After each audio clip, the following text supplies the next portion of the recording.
आज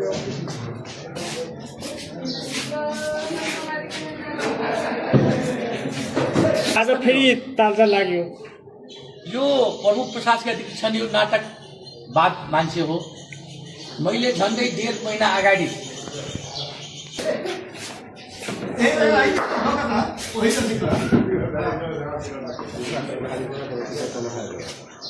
प्रमुख प्रसादका छन् यो नाटक बाद मान्छे हो। मैले झन्डै 1.5 महिना अगाडि 18 नम्बरमा फसेको पैसा 3 वर्ष अगाडिको पैसा तगेदा गर्न आउँदाखेरि मैले 2 घण्टा आफ्नै वाडाका चाहिँ फाइल लिएर बाहिर बस्ने अवस्था आयो। 2 घण्टा त्यो मान्छे नआएपछि मैले जङ्गिएर मैले गाली समेत गरेको हो, नगरेको होइन, रियली कुरा हो। तर के गर्ने बाध्यता छ यहाँ। अहिलेसम्म 3 वर्षसम्मको कुनै उपभोक्ता समिति या कुनै ठेकेदारले कसैले बक्यता रहेको पैसा वार्ड अध्यक्षलाई घरमा गएर पैसा लिन जान्छ। वार्ड अध्यक्ष कहाँबाट दिने? काम गर्ने सरकारको नीतिमा जनताको सेवा गरेको हो, हामी लुटेर खाएको होइन।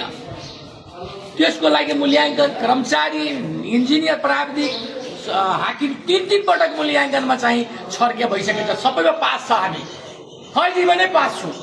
तैपनि बजेट चाहिँ अहिलेसम्म चाहिँ निकासा गरिदिएन। के हो यो?